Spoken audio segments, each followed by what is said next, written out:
At Bet365, we don't do ordinary. We believe that every sport should be epic. Every home run, every hit, every inning, every play. From the moments that are legendary to the ones that fly under the radar. See for yourself when you sign up today and get $150 in bonus bets when you bet just $5. Whatever the sport, whatever the moment, it's never ordinary at Bet365. 21 plus only, must be physically located in Virginia. Gambling problem? Call 1-800-GAMBLER. Terms and conditions apply. At Bet365, we don't do ordinary. We believe that every sport should be epic. Every home run, every hit, every inning, every play. From the moments that are legendary to the ones that fly under the radar. See for yourself when you sign up today and get $150 in bonus bets when you bet just $5. Whatever the sport, whatever the moment, it's never ordinary at Bet365. 21 plus only, must be physically located in Virginia. Gambling problem? Call 1-800-GAMBLER. Terms and conditions apply. At Bet365, we don't do ordinary. We believe that every sport should be epic. Every home run, every hit, every inning, every play. From the moments that are legendary to the ones that fly under the radar. See for yourself when you sign up today and get $150 in bonus bets when you bet just $5. Whatever the sport, whatever the moment, it's never ordinary at Bet365. 21 plus only, must be physically located in Virginia. Gambling problem? Call 1-800-GAMBLER. Terms and conditions apply.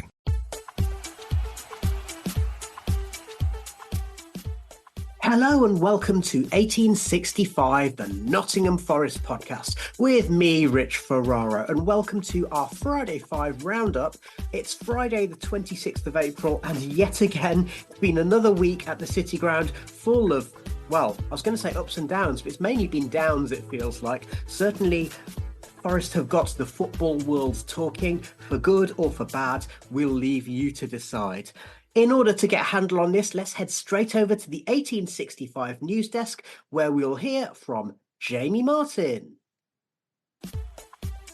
Hi, this is Jamie Martin with your top 5 Forest stories from the 1865 news desk. Now, the headline to this week's news: Nottingham Forest have released a strong statement following a controversial Everton loss. During Forest's most recent fixture in the Premier League against Everton at Goodison Park, the Reds ran a fairly poor performance, losing the game by 2-0. However, they were denied potentially 3 penalty calls, sparking controversy of the highest level. Giovanni Reina was kicked on his heel while inside the 18-yard box. He fell, with Anthony Taylor completely dismissing the protests. Later, Ashley Young handballed across from Hudson-Odoi with the fullback's arm flailing in an unnatural position, and Taylor rejecting that protest too and wasn't sent to the monitor to check. In the second half, Hudson-Odoi was running in the box, the Everton box, and Young slid in from behind to get the ball, taking out the Forest forward first, and once again, any call was rejected. VAR rejected the penalty shout, and 3 shouts altogether were rejected, 4 penalties by Nottingham Forest. Forest then issued a statement which read, 3 extremely poor decisions, 3 penalties not given, which we simply cannot accept. We warned the PGMOL that the VAR is a Luton fan before the game, but they didn't change him. Our patience has been tested multiple times. Nottingham Forest will now consider its options. They released that just 5 minutes after full time. The comment was seen by 30 million people in its first few minutes being posted on social media platform X, and as a result, the FA have launched an investigation into the tweets which, according to them, questioned the integrity of the game and its officials. Now, to follow on from that, and the second piece of news this week, Forest have requested the VAR audio from the Everton game. Following the controversial statement which raised questions regarding the season's poor officiating across the board within the football community, Forest released 2 more formal statements, one of those requesting audio from the PGMOL from the Everton game. The hope with having such audio of the decisions is that Forest can understand the rationale behind why 3 penalties weren't given or even checked by the referee on the pitch side monitor. Following on from the request, Forest were granted access to such audio, with the club expected to receive it by this weekend or later, but on the terms that for now it is kept private between the club and the PGMOL. It cannot be released to the public as of yet.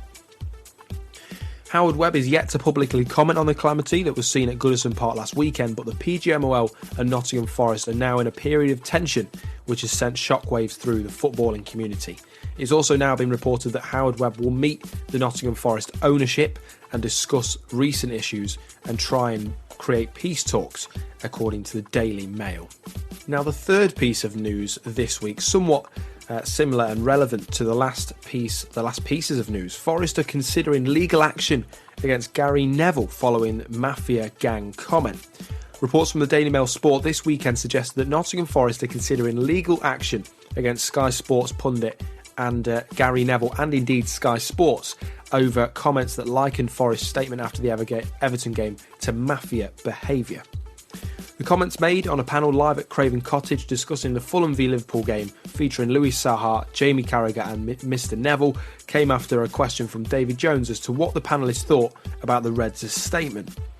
Neville was quick to respond, criticising the statement, describing the club as acting like a petulant child, and then describing how he feels Forest acted like a mafia gang during the period, causing anger and upset in the hierarchy at Nottingham Forest, particularly within the ownership. It is unclear as to whether Forest will actually launch such a challenge against Mr Neville and Sky Sports, but regardless, Forest are unhappy with the statement. Gary Neville was supposed to be present at the City Ground this Sunday for Nottingham Forest fixture against defending Premier League champions Manchester City. However, it has now been reported and revealed that Gary Neville will not be present at the City Ground following the potential legal action and comments made by him. It's unclear whether Jamie Carragher will be or not, but as far as it suggests at the moment, Gary Neville will not be present at the City Ground. Now, number 4 in this week's news, Mark Clattenburg could stay at Forest beyond the summer, reports infer. Reports in the media this week have suggested that Nottingham Forest board advisor Mark Clattenburg could stay at the club past summer when his contract runs out, with the ownership happy with his current work. The ex-Premier League referee turned board advisor at Nottingham Forest, not referee analyst, as some have labelled it, has been at the club since February after a shock appointment in the hopes to improve the club's understanding of refereeing, the PGMOL and what options the club has during times of turbulence like current times. Mr Clattenburg regularly speaks with the chairman, Tom Cartledge, and owner Evangelos Marinakis to advise on refereeing topics, avenues the club can take amidst issues with the PGMOL, legal support and support for the first team. Forest ownership are understood not to be in any rush to see Clattenburg depart and could even potentially extend his time at the club in the summer, but that is yet to be confirmed and there's nothing at the moment saying either that he will leave or that he won't. It's a discussion ongoing and we'll have to wait and see what happens with that. And now finally, the last piece of news, again relative to the statement and the Everton game. Forest did not request VAR officials' removal, but there was contact made to discuss the issue. Now, reports from major media outlets this week discussed Nottingham Forest's contact with the PGMOL, citing that no request for Stuart Attwell's removal from VAR was made. However, the club did have contact with Howard Webb surrounding the issue beforehand. Mark Clattenburg, the club's board advisor, contacted the head of the PGMOL, Howard Webb, his former colleague, mentioning allegiance forms and that Attwell's allegiance to Luton was well known, with Howard Webb dismissing this and claiming he did not know of such allegiance, according to the Daily Mail Sport. The same report suggests that Mr Clattenburg asked for VAR officials to be swapped as the situation could cause issues. Of course, a grand foresight of what occurred at Goodison last week, a situation that could have been avoided. Forest mentioned in the controversial post-match statement that they had warned the PGMOL of Attwell's supposed support for Luton Town, which we now know came in the form of dialogue between Mark Clattenburg and Howard Webb in an 8-minute phone call just last week. So it's been a busy week, and that is the latest from the 1865 news desk. I'm Jamie Martin. Be sure to catch up with me on social media via JamieMartin_journalist on Instagram. My Twitter account is currently having some issues, hoping to be back soon. And still though, updates on Nottingham Forest related news throughout the week. Take care, speak to you soon. Thank you very much to Jamie. A lot to report upon. Essentially, it's one story with so many different facets. So I'm joined once again by the Maradona of the Midlands to talk through some of it. And Maradona, it's been quite a turbulent week, hasn't it? Tumultuous, one might say. Tumultuous. Tempestuous. Yes. Okay. Traumatic. Traumatic, yes, indeed. I've run out of things to begin with T at the moment, so let's just move on. And well, another thing beginning with T is Tom. So our very own Tom Newton, he was at Goodison, and you may have heard his thoughts post-match after the game on Sunday. And I think it's fair to say that Tom wasn't very happy with the statement. He was one of the many fans who said they found it a bit embarrassing, a little bit, and they're a little bit concerned about the tone of it. And since then, Tom's had a little chance to have a think. Here's what he had to say. So, as I was walking to the car from Goodison Park, I was dead against the tweet what Forest sent out regarding the referee. I think it was ill-advised. However, I did agree with the sentiment with the tweet. But if Forest sent out that statement, what they released on Monday after the game on Sunday, I think the media wouldn't have had much of a field day, because I think this statement was much more professionally written than the knee-jerk tweet what was released on Sunday straight after the full-time whistle. So, and then since then, I do get why Forest agree if they've gone down all the proper channels and etc. and nothing has improved in terms of refereeing and the decisions what we've been on the receiving end of. So I don't think it's going to improve anytime soon. I don't think the PG MOL are going to say, I'll give Forest 5 penalties on Sunday. It doesn't work like that.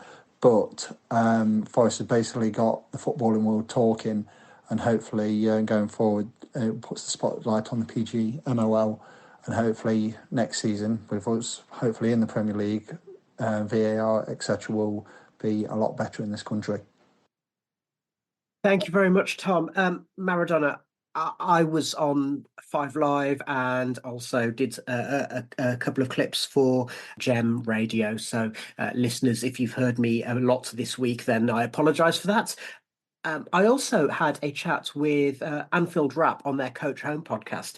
And one of the things that was interesting is that there was a consensus. I think there is generally a consensus of Forest were hard done by with the penalty awards, and also that they kind of got progressively worse as they went along. Now, we're not here to talk about decisions because we've already discussed the Everton match.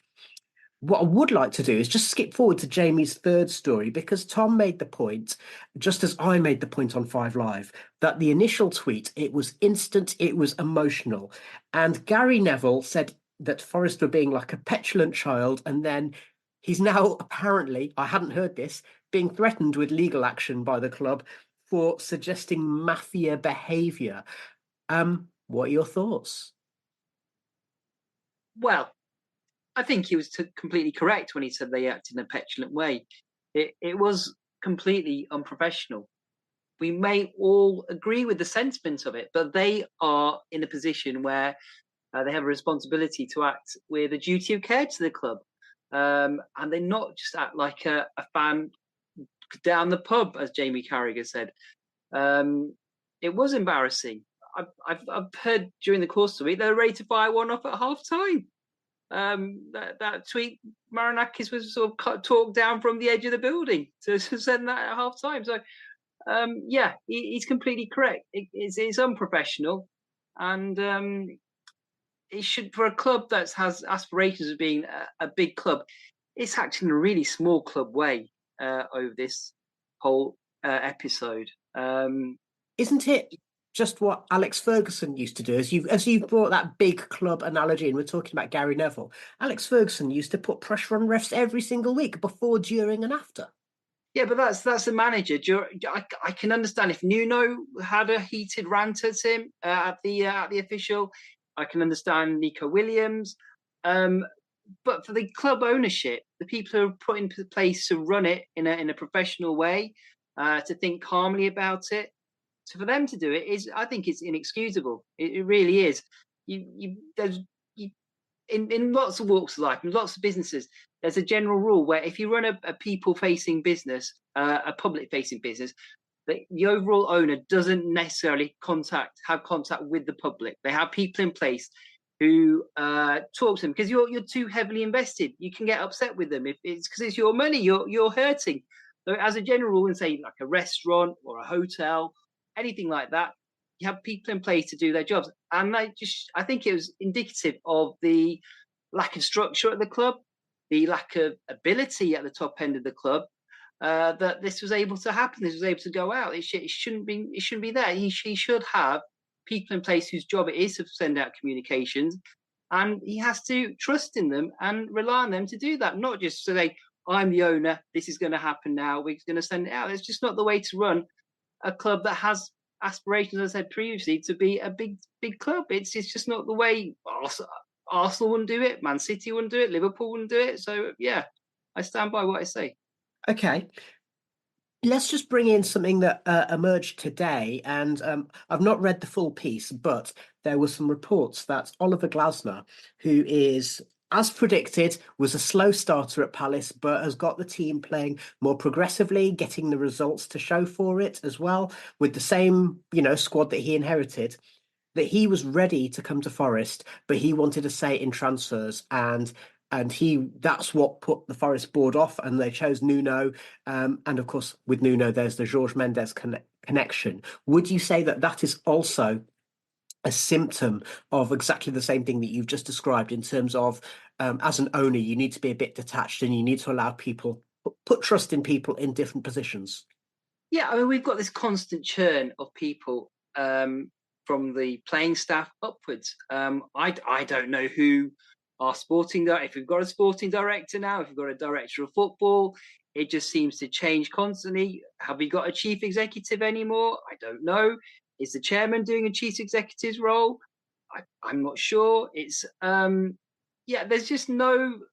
It looked like we had a structure during the promotion season, and we tore it up and started again. And so I don't know. I think that even if Glasner came in, it wouldn't have lasted too long, would it? He would have got frustrated, and I don't think he would have been here long term.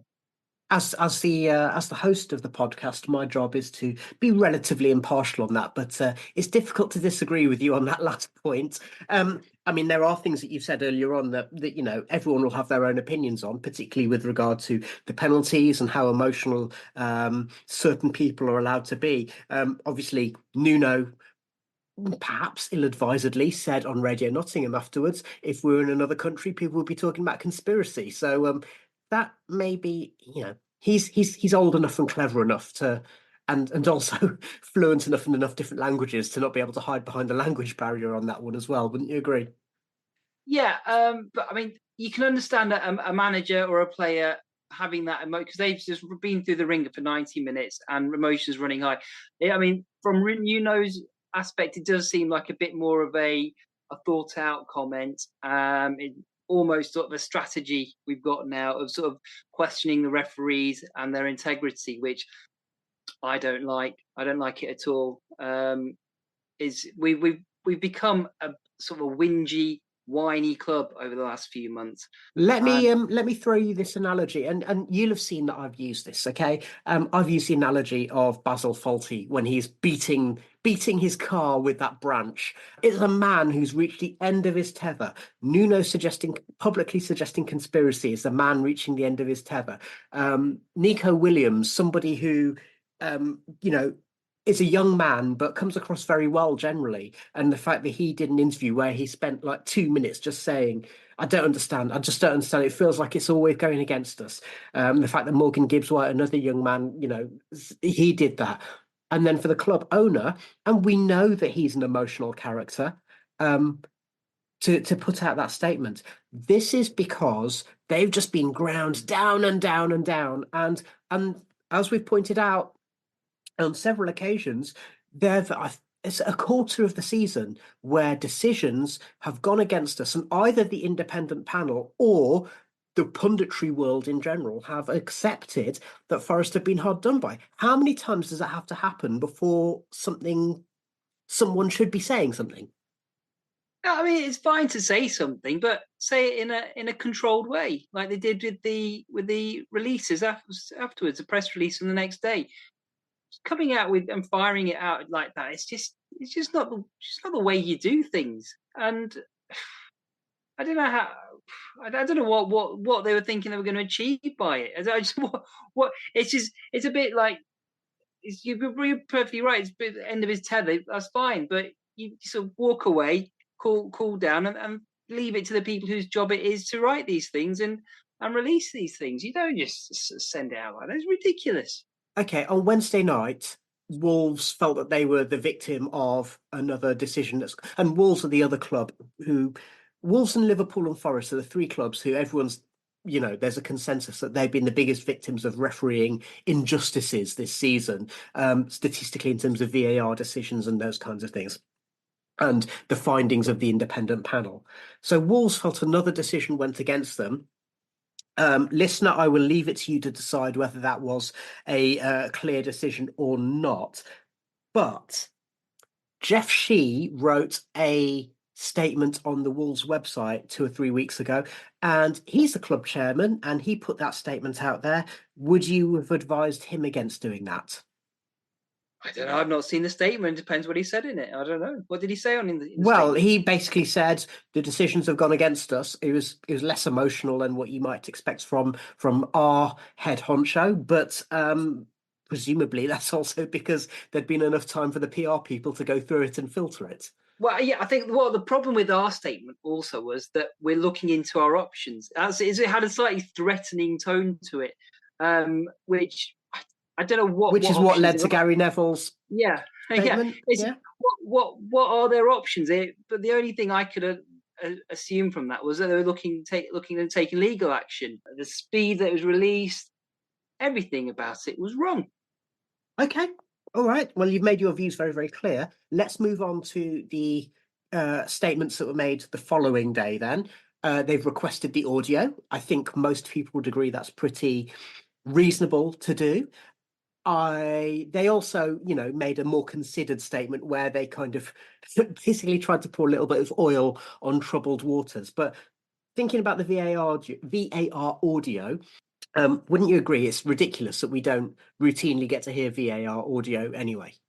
Yeah, it is. I think there should be a lot more transparency in the game. I think there should be interviews with referees, not necessarily straight away after the match, but maybe in the evening from a neutral person, just giving their views of their decisions. And there's no harm with releasing the audio. I don't know why it's such a big secret that they can't just release it straight away. Why? I mean, it makes it worse, doesn't it? Oh, yes, you can listen to the audio, but no one else is allowed to. It does make it. It does get the conspiracy theorists gets their fingers and their brains and their tongues wagging, doesn't it? Well, if you want to go down the conspiracy theory route, what's to stop them from editing the audio and manipulating deep faking it? And then passing it on to the club. I mean, you can do it. So in the audio, if you hear a Greek voice coming over saying that's not the right decision, but I don't know. I don't think there is a conspiracy. The problem with VAR is, and football in general, it's a subjective sport. People always say, "Oh, well, they get it right in cricket, they get it right in rugby," but they're factual decisions where they're being made in football. I don't know if it still says it, but when we were growing up, the laws used to say, in the opinion of the referee. And every referee is going to have a different opinion. The handball, Ashley Young handball, is a perfect example of that. You can have 100 people in the room and 50% will say that is a handball, 50% will say it wouldn't. It's just their opinion. There's no factual way of deciding if that was too close, if he only had like 2 milliseconds to react. Is that a natural position? I mean, Jamie in the news said it was in an unnatural position. I don't think it was in an unnatural position. It was by the side of his body. Where else is he supposed to put his arm? I mean, obviously, the whole debate about slowing it down and so on and so forth. Yeah. I thought that he flicked his arm out as the ball hit his hand. And I also think, most importantly, you look at Ashley Young's face after it happens, and that's the face of a man who goes, "Oh, crap, what have I just done?"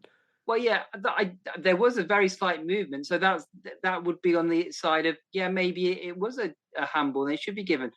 But for what it's worth, I probably would have given it on the balance of play, but I can very clearly understand why it wouldn't be given. It's debatable, and that's the problem with VAR and refereeing in general, because it's just somebody else's opinion on top of somebody else's opinion. So it's two opinions. It's opinion squared. It's not getting any.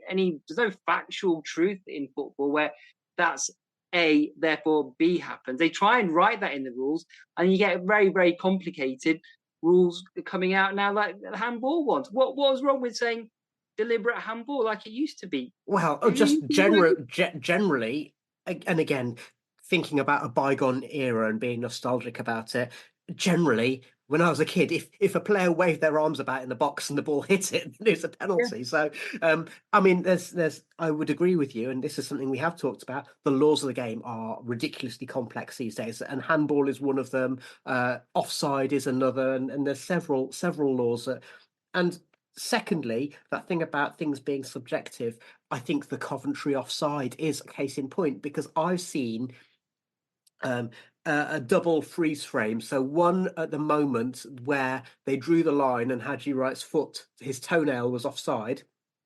And another one frame later where the ball still seemed to be being played and Haji Wright was onside. So even when you're doing something that's supposedly binary, even then, there's still grey areas. Well, I heard on the radio somebody was speaking. I can't remember who now, but they were talking to somebody who works in the film industry, and they say they're using the wrong sort of cameras to just make those sort of decisions.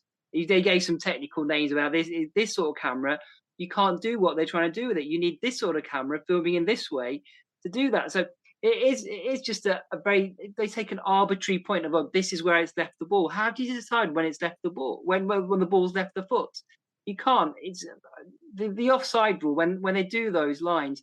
It's ridiculous. And when they first introduced VAR, I don't think anybody thought that they were going to change it from, if you're level, you're onside. Nobody used to mind about that. If you give the advantage to the attacker, we were all very happy with that. But for 20 odd years, we got lots more goals.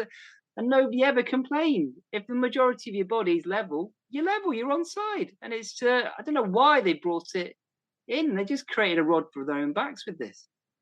Well, yes, there's definitely a case that everything has become a lot more complex than it needs to be, and that is very rarely a good thing. The final thing I will just add on this, and forgive me because I cannot remember for the life of me which journalist it was who said this, but I saw something saying everyone thought that introducing VAR would introduce an element of technology and automation to make things better. But it's still the same people that we've been grumbling about on the pitch. It's just that there's another, like you said, another layer of people providing a subjective opinion. And that seems to me to be a good place to leave it for part one.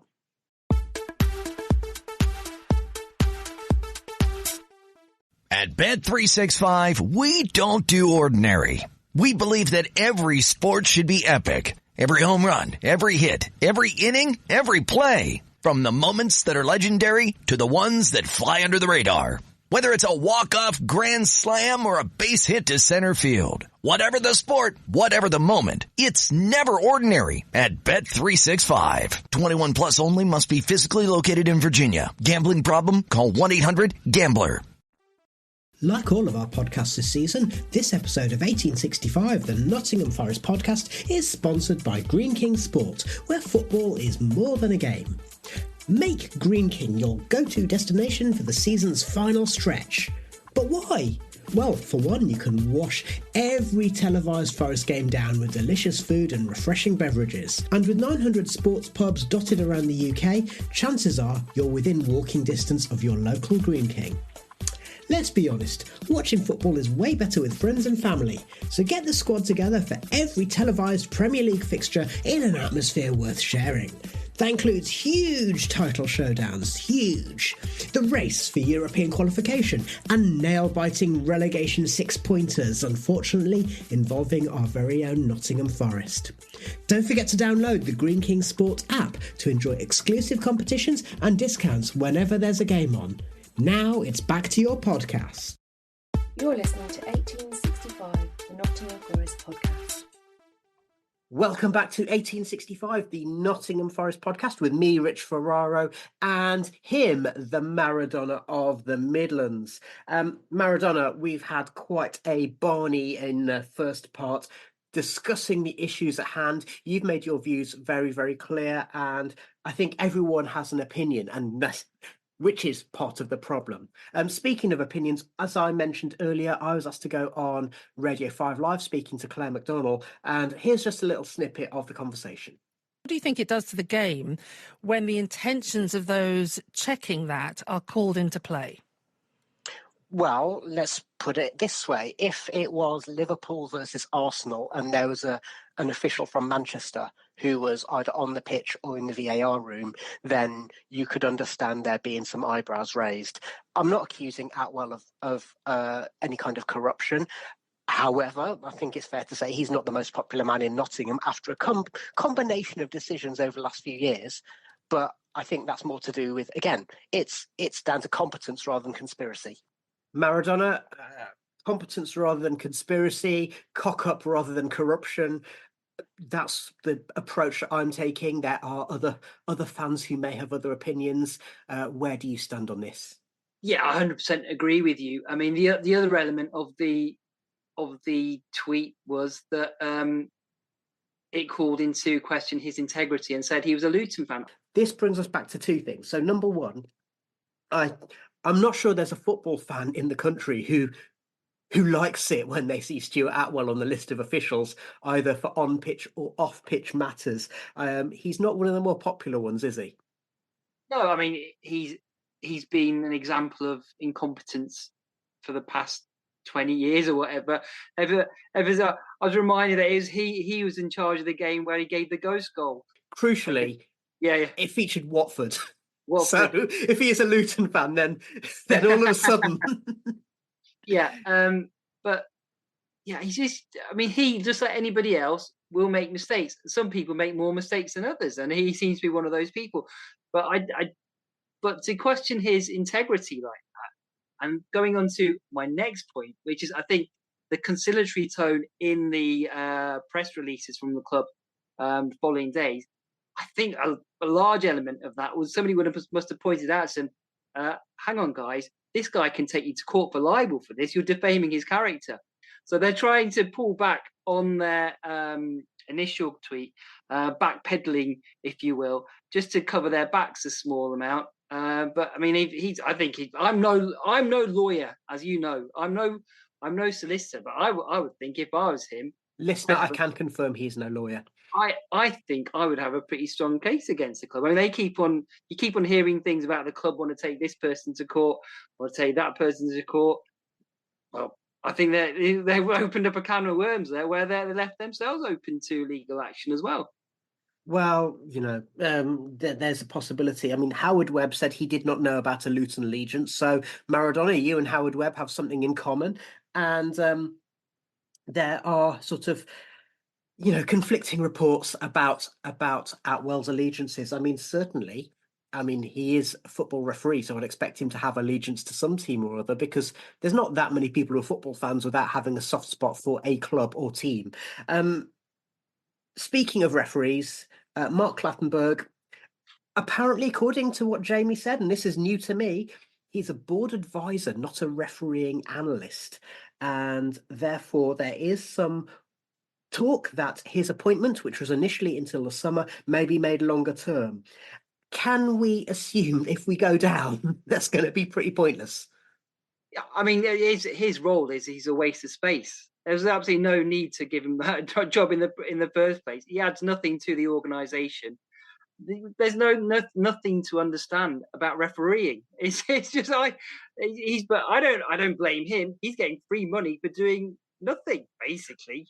Well, I'm the tax man, might have something to say about that. But let's just clarify. According to what we've been told, his role is to give reports to the coaching staff and the players about the team of officials who they will be facing. So, for example, if there's a ref who very easily gives yellow cards for dissent, it just says, okay, keep your mouth shut for a little while. Or if there's a referee who will hold fire with the cards for the first half an hour and then go a bit card crazy in the last 20 minutes, well, a bit like Anthony Taylor did last Sunday, actually. But if there's a ref who's doing that, it means the players are forewarned and the coaching staff are forewarned.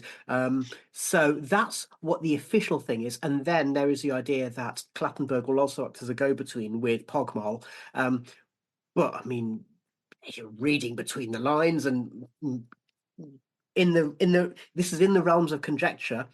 We know that Clattenburg has been not necessarily the most popular figure amongst his fellow men in black, and also that he was a divisive figure amongst fans as well. So it does seem as though it may have caused as much damage as it's solved. Well, there are three possible outcomes from his appointment. One, nothing happens. It's the same thing as before. We don't get any more decisions, or we do get decisions. Second, he did influence referees, and we did get a better reaction from them, which I think is worse than anything, because that means a club is influencing the referees, and you're undermining the integrity of the game. The third thing was things would get worse, and I think this is actually what's happened. The people who appointed him have a fundamental lack of understanding of how the world of referees works. They are a bunch of prima donnas, and they all hate each other. And he is possibly the most hated figure out of all of them. Referees make jokes about his tan. He apparently used to drive around in a Porsche when he was a referee, a Premier League referee. That was a sense of a source of much humour for his colleagues. His tattoos. His tattoos. And so to think that he could have a positive influence on them, I think is false. Even the phone call on the Friday when he phones up, do you think that wouldn't have got back to Stuart Attwell? Howard Webb wouldn't have said that? And even if subconsciously you're thinking, well, he said that, did you? All right. Well, he's not going to ingratiate you to human beings are human beings, aren't they? Human beings are human beings. If you're on teetering on the edge of making it, you're going to go against him. You think, who the hell are you to say trying to do me out of a job on a Sunday afternoon? He's trying to get him out of his match fee. So I think the whole thing is disastrous, and again points to the lack of structure, lack of ability maybe at the top of our club, lack of qualified people at the top of our club to run what is supposed to be a multi-million-pound professional, publicly, internationally important organisation. I think we're just lacking maybe over the course of the season. I think it's going to become more and more apparent we're just lacking a level of expertise in the club, which is harming us. Okay, so with this in mind, let's do this quickly. But we'll just move on to something, and I shall just remind the listener and you, Maradona, you're no lawyer, so be very careful how you say this. Do you think that the current ownership are a help or a hindrance to Nottingham Forest Football Club? Well, in the sense that they ploughed in about £500 million of their own money, they're in that sense, they're a tremendous help. But they kill the club with kindness and with their own meddling. If you just put in a right structure, leave the people to do their jobs, and just do it a bit more logically, I think we'd be in a stronger position. I think if we'd bought less players this last summer, we'd be in a stronger position. I think buying all the players and trying to kill the club with kindness and trying to sort of run before you can walk, sort of voting with the big six clubs in Premier League meetings rather than actually looking at the reality of the situation of what we are is a small club, and we're sort of cutting off our own noses to spite our face because he's got some overarching ambition that we're going to be a European superpower. So the rules that favour the clubs that qualify for Europe, but actually harm the lower clubs, but voting for them constantly, it just needs a healthy dose of reality. Maybe not so many yes men around the club. Maybe just saying, look, this is where we've got to look, could be realistic of where we are. At the moment, if we go down, we're going to be in no better position than we were when we came up. Possibly worse because of the contracts, player contracts with no relegation clauses and so on and so forth. I'm just going to throw this out here, and we'll use this as our closing gambit for today. Did the Marinakis regime just stumble upon a winning formula when they had Dane Murphy, Taimur Rushdie and Steve Cooper in their respective jobs and then destroy that by getting overexcited when that delivered success within a year? Yes, 100%. I've been thinking about this, and just that combination of those people just produced a moment of alchemy where they managed to produce gold out of some base metals. Another analogy I was thinking it fits very well with is the monkey and typewriter analogy. If you put 1,000 monkeys with 1,000 typewriters in a room for long enough, eventually they'll write Hamlet. And it just so happened that all the millions of combinations we've had, how many players have we seen pass through the revolving door of our football club in the last 5-6 years? How many coaches? How many executives? And at one point, they were there. It all worked out very well. And it was just pure luck, really, that they all happened to be there at the same time. We managed to get a player called Jed Spence through the door. And we pushed on to promotion. It's just no logical reason why we did that, but whatever worked, we tore it up and started again. And we're going to do it again this summer. We all know it's going to happen. We're going to have a massive churn of players again because that's just what we do at Nottingham Forest. And with that, we will leave it there. So I want to say thank you to various people. Thank you very much to the Maradona Midlands. I've heard that somebody who sounds like you is going to be on Talk Sports this Sunday, speaking to Max Rushton. And also, thank you very much to Jamie Martin for providing, catching, rounding up and presenting the news. And also to Tom for updating his thoughts. Thank you to 5 Live, Anfield Wrap, Gem and Greatest Hits East Midlands for getting in touch and allowing me to share their thoughts. Also, there's a piece in the Eye that I contributed to along with a few other Forest supporters. So go out and check those out. And we will be back after the weekend's match against Man City. I'm not going to be so foolish as to make any predictions as to what's going to happen in that match, but we will be reporting back from it, and that will be in your podcast feed early in the week. So stay tuned. If you haven't liked, subscribed, commented, reviewed, or whatever so far, then all of our links are available at 1865.football. Enjoy your weekend.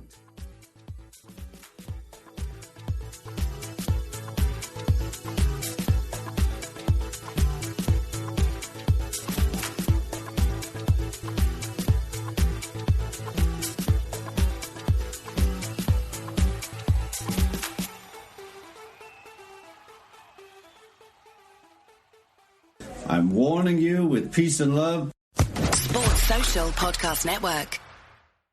At Bet365, we don't do ordinary. We believe that every sport should be epic. Every home run, every hit, every inning, every play. From the moments that are legendary to the ones that fly under the radar. Whether it's a walk-off grand slam or a base hit to center field. Whatever the sport, whatever the moment, it's never ordinary at Bet365. 21 plus only, must be physically located in Virginia. Gambling problem? Call 1-800-GAMBLER.